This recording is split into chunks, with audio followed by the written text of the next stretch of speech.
Hey guys, oh my god, I can't tell you how cold it is today. Wow, it is freezing. Yeah, don't mind the short sleeves. I am wearing these, but I've got the heat going on in this room. But yeah, it's very cold. I feel like I've been here for about 8 years, and I don't think but the first winter, yes, it was freezing. I remember that one was quite a tough one.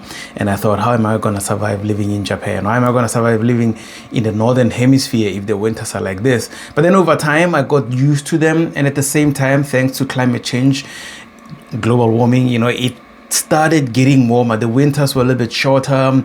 I want to say I was getting used to the winters, but at the same time, the records also showed that the winters were getting a little bit warmer than normal. But this one, 2025, it is not. It is really cold. It is really cold. Last night I was out and coming back home, I really thought my fingers are going to fall off my hands because, yeah, they were frozen. I was frozen stiff on my way home. The train was nice and warm, but yeah, every minute I spent outside of the train on my way from the station to my house, frostbite. Anyway, we are not going to talk about the weather or the winter in Japan. That maybe will come in one of the episodes a bit later on. This is Whether or Not with Tsietsi. Welcome to the show. This is the show where I'm going to be focusing a little bit on the AFCON 2025, which is taking place now in Morocco. And we had our second game, South Africa versus Egypt, where we lost. But anyway, let's get to that game in just a moment.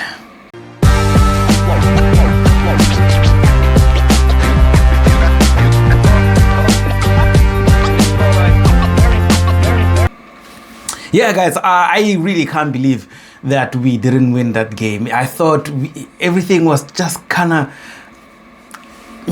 set up for us to win it. Egypt, they came up with a little bit of a surprise formation, playing five at the back. I was like, what? These guys are parking the bus? Really?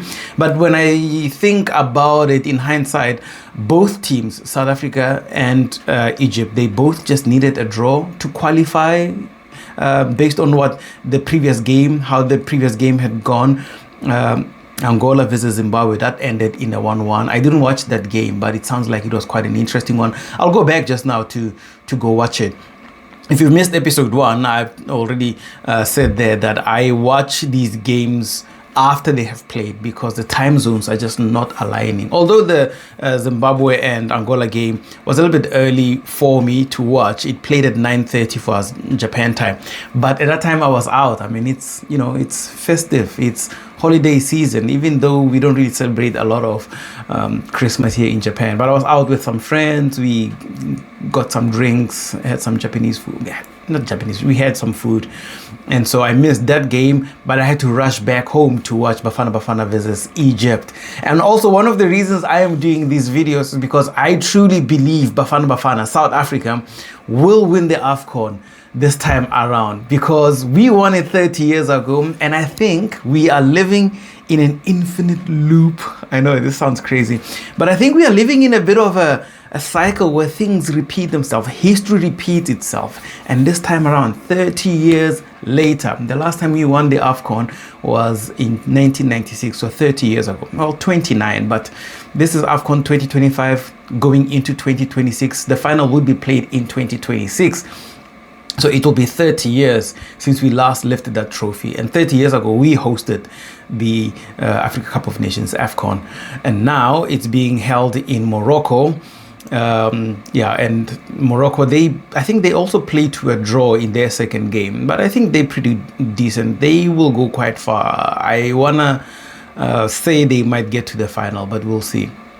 I'm not really sure. Let me put it up quickly, AFCON. I'm not really sure who is gonna meet who later on. Also, I don't think that is as clear yet because we are still in the group stages at the moment. And so this is how it went down. In 1996, South Africa was in this group. I've said this already, but I'll just say it again in case you missed it. South Africa was in quite a tough group. I want to say it was the group of death at that time. We call difficult groups the group of death. I'm saying this for people who do not know, like Americans and stuff. I hang out with a lot of them, so and they keep asking me, What does this mean? Why do they get 3 points? Why don't they get knocked out? Why is it groups now? Yada, yada, yada, yada. So for people who do not know, just Google how football tournaments work, especially ones like these where they have got groups and then they've got knockouts. And if you don't know, man, where have you been? Anyway, I'm sorry for being a little bit grumpy. It's the weather. It's very cold. And also I'm a little bit grumpy because Bafana Bafana lost to Egypt. This is so stupid.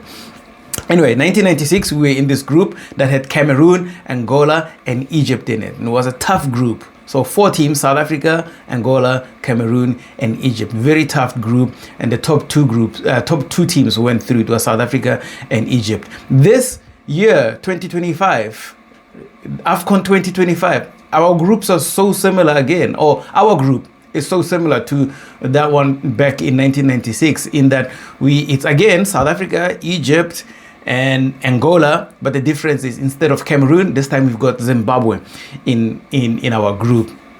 That makes the 4 teams. And then in 1996, Egypt and South Africa both finished on 6 points. In 1996, Egypt beat South Africa 1-0, right? This year, 2025, Egypt again beat South Africa 1-0. You see where I'm going here? The last time we lost to Egypt in the group stages, we ended up winning the tournament. We just lost to Egypt in the group stages 1-0, the same score that we lost with back then. What's gonna happen? That's what I'm telling you. I feel like we are just, everything is aligned. I'm not saying it's just a little bit of superstition and conspiracy-ish going on in my head. But I'm telling you, this is the year we win the Africa Cup of Nations, AFCON 2025. And we're going to win it in 2026, and it will be 30 years. 1996, I watched it with my pops. There's this picture right behind me here. I watched it with him. We watched a couple of games together.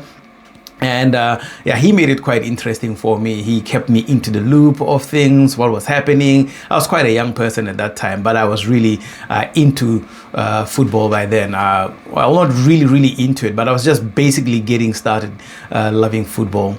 And he helped me to get through it. So he kind of like helped me to set my love for football then. But also at the same time, we had such fun, interesting, like amazing players back in those days that it was just difficult not to like. On top of it, South Africa had just actually been unbanned from these footballing tournaments. I remember the ban was lifted in the early 90s. I want to say 1992 or 1991-ish. Correct me if I'm wrong, and please do correct me in the comments. I want to hear where I've gone wrong. But anyway, and then we can keep communication, chatting in the community there. I remember we had just been unbanned. We played a couple of friendlies. We played against Brazil. We played a bunch of other games. I can't really remember. It was a very long time ago, you know.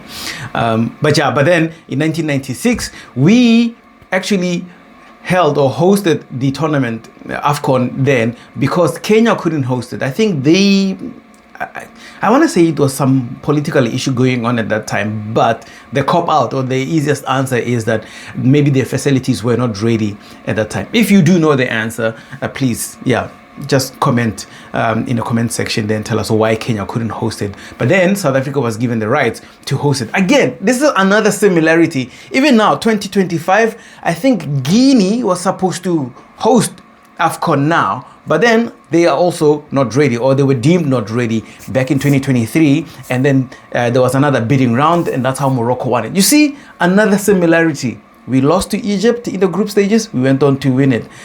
The actual host could not host it, and they were given, and the hosting was given to somebody else. I know this case is we are not given the hosting rights; they're given to Morocco, and I don't want them to win. I want them to get to the final, but I don't want them to win it. Of course, I want South Africa to win it, but I would like to face Morocco in the final. I would like Bafana Bafana, one of the biggest clubs on the continent. Actually, I would like us to go against Morocco in the final. So you see, that's two similarities already. And that's why I think history is kind of repeating itself. You know, what happened in 1996 in a way is blending in and mixing up with what's going to be or what's happening now in 2025. So that's that. Maybe to get on a little bit into the game, I had to rush from being out with my friends last night. We were out in Ebisu. We were having some drinks. Ebisu is like a little suburb or town, I don't know, a little suburb just next to Shibuya. Shibuya is the big suburb here for people that do not know.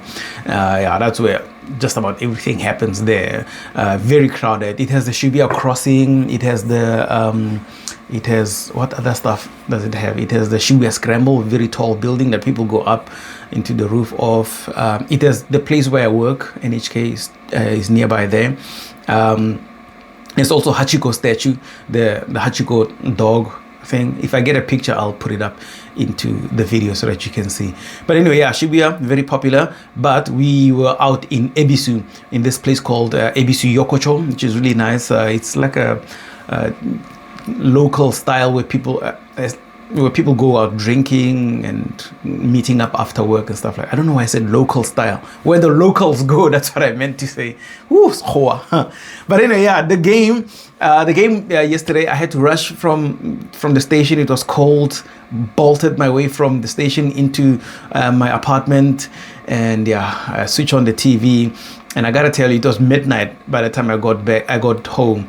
The game had started, and I was already feeling tired and sleepy, and of course a little tipsy, a bit of beers in my system. So I watched a little bit of the game. It was going pretty well. I loved the defense, man. I loved just how calm we were at the back. I like how we played. We were quite physical as well. I remember we marshaled out people like Marmoush off the pitch. Mo Salah couldn't really get a whiff of the ball. He did have some good moments where they found him through the channels. Also, that's the best I can say about the game. I'm not really a big tactician and say I leave all that professional stuff to like the good guys, to Robert Marawa, Matiput.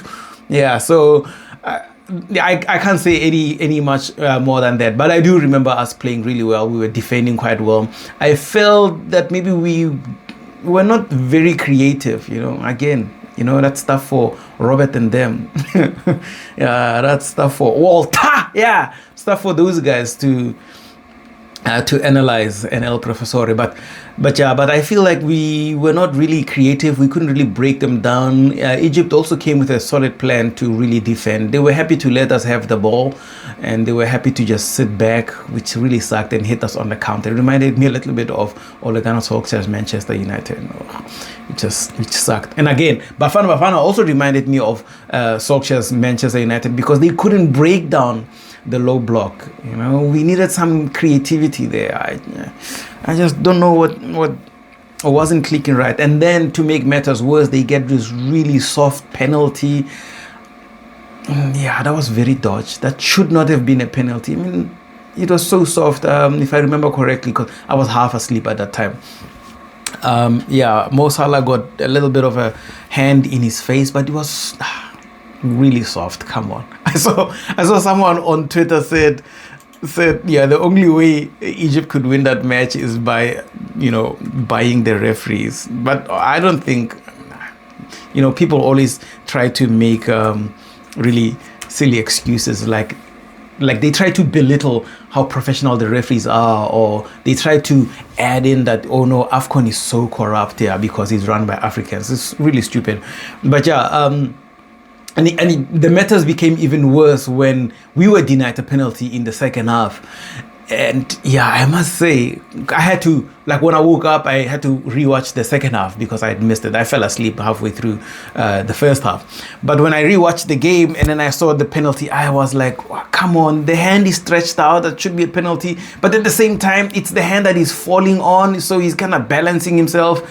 And by the rule of the rules of the game says, if it's a hand that is supporting him from falling, or like it's not a hand that's really taking part in playing, because the guy was literally on the ground. His hand was touching the ground and supporting himself to break the momentum of the fall. So it's a questionable one. Tacticals, what do you guys think? I feel like maybe from bias point of view, the fact that I want it to be a penalty, especially considering how soft their penalty was, I feel like, we should have also gotten a soft penalty, make it a little bit fair, But then it would have gone against my superstitious belief of, yeah, we were meant to lose 1-0 to Egypt, just like it happened in 1996 for us.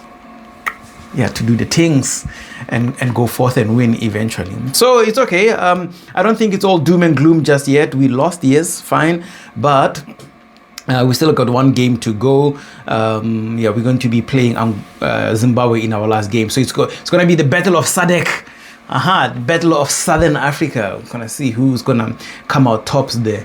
And I think, wow, this is actually a little bit tricky. If Zimbabwe beats us, they could actually go through. So if Zimbabwe beats us, they'll have 4 points and we will be sitting on 3 points.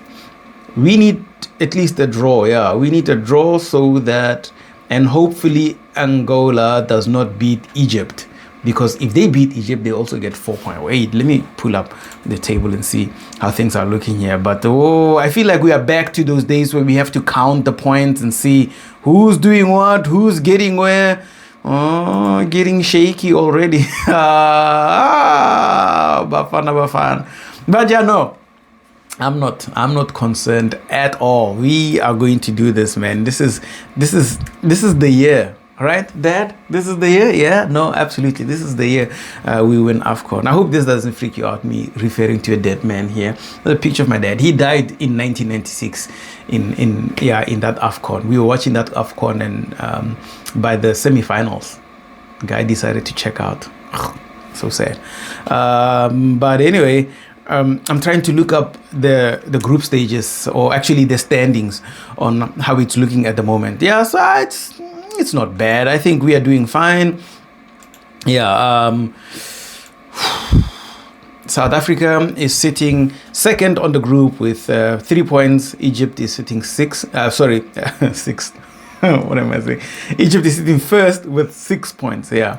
So Zimbabwe and Angola 3 and 4, but they are, touted out as 3 and 3 there. The reason for that, the reason it says 1, 2, and 3 and 3 is because, yeah, they are sitting on equal points, and the third position can actually go 3. The third best teams or countries in the group can go through, depending on how they performed and how they got how they compare with other people that finished third in their group. So we've got Zimbabwe in number 3 and Angola, and if Zimbabwe beats us, they'll have 4 points. Oh my goodness. And then they will go through, and then we'll be number 3. And I feel like we can still go through if we are number 3, because we have that victory, we have a win, and yeah, depending on how other groups also go, yeah, a little bit choppy and dicey there. So but again, I'm not worried at all. I was talking to some of my friends, actually a bunch of my friends that saw the first video. They're like, hey man, don't jinx us with these podcasts and telling us we are going to win here. Just let us go in as the dark horses, the underdogs, people who are underground. I have no idea what's going on in my head. Yeah, the underdogs. And yeah, if we go under the radar until we get to the final, then we can start having loud mouths. But I am not having it. My mouth is going to be loud from the word go until we get to the final. And if we don't get to the final, fine. My mouth will be loud until we get out in the semifinals. If we don't make it to the semifinals, until the quarterfinals, it does not matter. Nothing is going to stop me and my mood and how I feel about the AFCON now. I really think we're going to do this. And whether you agree or not, it has nothing to do with me. But yeah, I'm looking forward to the game where we're gonna play against Zimbabwe. Hopefully I can watch it with, let me see what time it actually plays. I can watch it with Shumi. Shumi is a friend of mine from Zimbabwe. But oh no, the game is gonna be at like 1 a.m. Shumstar, so we can't really watch that game, you and I. It's gonna be December 30th, 1 a.m. for us, Japan time. So sad just how late the games play for me, or for us here out in Asia. But if I can stay awake, I'll stay awake to watch it. If not, I'll just watch the replay a little bit later on. I'll just record it. on my system and watch it. And Angola Egypt is also going to be nice. And the nice part about these last group games is that they all play at the same time, so it's not like one will play and then we can sit there and do the calculation, see, oh my god, if we draw or if we get a last minute goal, if this happens, if that happens. No, they all play at the same time, so when the 90 is finished, we all find out who's going through, who is not going through. But I'm very confident we're going to go through, we're going to beat Zimbabwe, and we're going to finish with 6 points. And I think Angola and Egypt will draw, so Egypt will have 7 points, Zimbabwe and Egypt will each have 1 and 2 points respectively. So yeah, that's what's going to happen, and that's what I'm hoping is going to be the dealio. Okay.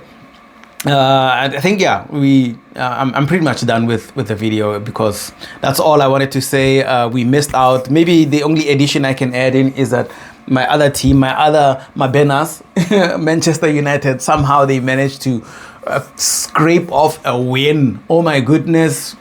1-0 versus Newcastle. I feel like we got lucky, but Newcastle was also terrible. They were also terrible. So, I mean, we played in the second half with a bunch of teenage boys, academy players, and it was a little bit messy. People like Manuel Ugarte, who has been terrible the last couple of days, he was pretty solid for me. Yeah, that's that. But again, this podcast is not about football, so please don't think I'm only going to be talking about football. Only now, up until the AFCON is finished, will be about football. After that, we'll be talking about a lot of things that I do here in Japan, going to snowboarding. I want to say, though, it will be mostly related to sports, because I really like sports. My life in Japan, it's work, video games, and sports. And of course, hanging out with a bunch of the cool people that I know around here. But yeah, excuse me. Yeah, so that's it. I said to you in the previous episode, I'll say it in this one, I am not a tactical. I'm not going to be talking about formations. I'm not going to be talking about some of the players I can't even remember. I've been gone from South Africa for so long. Some of the players I see on the pitch, I'm like, who is this guy? There's a guy who's I really like, Apollos, one of my favorite players, but I'm like, Apollos, where did he come from? Wow, such a dope player. And then there's Mofokeng as well. My mother's last name was Mofokeng before she got married to my dad. But yeah, so I've got some special affinity to him. But yeah, I'm not going to tell you we need to play 4-4-2, 5-2-1. No. That is for Umar Putu, Robert Mara. Speaking of Putu, guys, oh my God. When last did I have pap? When last did I have put? Ooh, I would love some. I know I ask a lot of you guys that love me in South Africa that now and then send me stuff. Please send me like 2.5 kilograms of Iwiza maize meal. Okay, please. Or maybe Lucky Star. No, but Iwiza is the one. You know why I like Iwiza maize meal? Because there used to be a Iwiza top 8 cup back in the day. And Chiefs used to win. Kaizer Chiefs used to win. Man, enough. Iwiza maize meal, yeah. If you guys, the ones that really love me, you know yourselves. I'm not gonna mention you by name. You've sent me stuff before. I appreciate it, and I'm sorry for always asking you stuff. Please send me. You see these 2 black labels here? I only have 2 left. This is guys. This is priceless commodity. Yo, I can't wait. I'm gonna drink one when we go through into the knockout stages, and then I'll drink the last one when we get to the final. So there'll be like some serious celebration. I don't get Black Label in Japan, so these 2 that I have, I got from 2 really amazing people. One I got recently, the other one I got a few months back. I still haven't drank it because I'm saving it for a special moment. This is better than any craft beer you can get in Japan. This is liquid gold. Waters of immortality. Yo, the beautiful stallion that never refuses to be kissed. Yeah. People who live in Asia, they will know. You're in South Korea there, you're looking at me, looking at my Black Label. You're looking at me salivating there. But anyway, yeah, the people that love me and always send me stuff, don't be shy, okay? Send me some poto there. Okay, obviously you can't send me poto, just send me maize meal and then I'll cook it for myself. But then I'll have to get inkomas. Oh, nkosiam. Where am I gonna get the last time, you know how I had inkomas, poto and inkomas? I bought plain yogurt here in Japan. It was sour, so it was very close. Plain yogurt, and then I mixed it with, the yogurt is kind of like really clumpy and thick here. Yeah, so you gotta mix it with a little bit of a nice and smoother one, and just a dash of fresh milk. Yeah, and then zrr, mazeru, mazeru. Mazeru means mix in Japanese. Yeah, mix, mix, mix, and then I had nice put. Oh, it was divine. Okay, actually, it wasn't that divine. Put is is mid, but it was nice because I haven't had it in such a long time. Yeah, or I hadn't had it in such a long time back then. So I would right now. I feel like I would like to have some. It's cold. Cold weather is not really meant for poto and amasi or inkomazi, but yeah, I could do it. It's freezing now, man. Ish. But anyway, I'm gonna go now. Thank you very much for hanging out with me, guys. Mumbling through my AFCON edition of Whether or Not with T. And once again, if you love Bafana Bafana, please hit a like and subscribe there. If you think we are gonna win, hit me up in the comments there and tell me what you think we're gonna do in the next game. How much you're gonna beat Zimbabwe. I love beating Zimbabwe, man. It's nice just to show them who is the boss. You know, we should colonize those guys, yeah? Once we're done colonizing them and then we adopt them and then we take knowledge Musona. Yo, that used to be my favorite player. My favorite player back in the day. Yeah, I can't believe I still am saying we should take him because, yeah, I don't think he's that great anymore. Yeah, knowledge. But also, isn't it funny how Zimbabwean guys, they have really funny names. Knowledge. Who else? Prince Dube. There are many. There are many. I now the names are escaping my head. But I'm sure there's a computer somewhere. There is... compute. Yeah, I'm sure there is Providence. Who knows? But anyway, yeah. It's enough making fun of Zimbabwean player names. But yeah, the next game. Tell me what you think in the comments. If you think we're gonna beat them, if you think they're gonna beat us, and how we're gonna get through to the final. And yeah, and then I'll see you on the next episode. Enjoy your festivities wherever you are, and make sure you play it safe. If it's in the northern hemisphere and you are cold, dress warm, avoid the cold, drink some nice warm stuff. And if you're in the southern hemisphere, chilling in the beach, having a good time, having a braai, do the right thing and do it safe. Remember, don't drink and drive. Peace.